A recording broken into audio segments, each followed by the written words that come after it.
একবার আল্লাহ আমাকে কাছে টানো বারবার। ওই মিরাজ দাঁড়া, কই যাইতেছস? ভাই আসর আজান দিছে তো মসজিদে নামাজ পড়তে যাইতেছি। কি তুই আবারও গোছবাছা বাদ দিয়ে নামাজ পড়তে যাইতেছস? এই শোন, তোর এই ব্যবসা ট্যাবসা করা লাগবে না। তুই একটা কাজ কর, তুই এই ব্যবসা ট্যাবসা বাদ দিয়ে কোন এক মসজিদে যাইয়া মুয়াজ্জিনের চাকরি ল। আজান দিবি আর নামাজ পড়বি, ঠিক আছে? যা। কেন রিয়াজ ভাই আপনি এই কথা বলতেছেন কেন? এই বেটা বলবো না তো কি করবো? তুই এই গোছবাছা বাদ দিয়ে আবার নামাজ পড়তে যাইতেছস। আচ্ছা তুই আমার একটা কথা বলতো, তোর ওই গোছ কি থাকবে? এটি পচে যাবে না? কি কোন রিয়াজ ভাই, গোস্ত তো সেই কখনই বেচা হয়ে গেছে, আর আজকে আমার ভালো লাভও হয়েছে।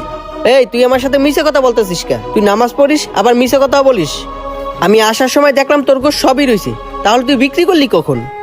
ভাই সবই আল্লাহর রহমত, রিজিকের মালিক তো আল্লাহ, আল্লাহ চাইলে সব পারে। এক কাস্টমার আইসা সব গোছ নিয়ে গেছে। কি বলিস?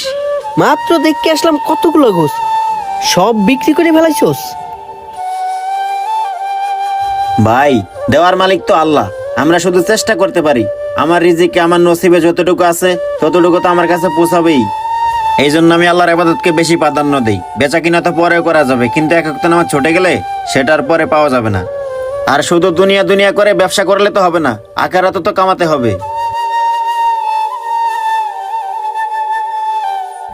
আর আল্লাহর রহমত যদি আমাদের সাথে থাকে তাহলে আমাদের সবই হবে। মিরাজ, আমি তাহলে তো দুই দিকই লস করে ফেললাম রে। দুনিয়াও পাইলাম না, আখেরাতও পাইলাম না। তুই তো তাহলে অনেকটাই আগাই গেলি। তুই ব্যবসাও করিস আবার নামাজও পড়িস, তুই তো তাহলে ঠিক কাজ করস রে। মিরাজ, আমি তো তাহলে অনেকটা লস করে ফেললাম রে।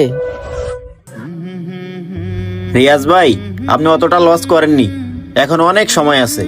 আসরের আজান হয়ে গেছে, চলেন আমরা নামাজটা পড়ে আসি। হ্যাঁ মিরাজ, তুই ঠিক বলছিস, চল আমরা নামাজটা পড়ে আসি। ঠিক আছে ভাই, তাহলে চলেন। রিজিকের মালিক আল্লাহ তাআলা। একটা কথা সব সময় মনে রাখবেন, আল্লাহ আপনার রিজিকে যেটা রাখছে সেটা আপনার কাছে আসবেই। সময় তার গতিবেগেই চলবে, সময় কার জন্য থেমে থাকবে না। তাই আগে নামাজ পরে কাজ, পরিশ্রম করলে আল্লাহ তাআলা রিজিকের ব্যবস্থা এমনিতেই করে দিবে। তাই নামাজকে বললেন না আমার কাজ আছে, কাজকে বলেন আমার নামাজ আছে। ভিডিওটি ভালো লাগলে বেশি বেশি শেয়ার করে সবাইকে দেখার সুযোগ করে দিবেন। ধন্যবাদ সবাইকে।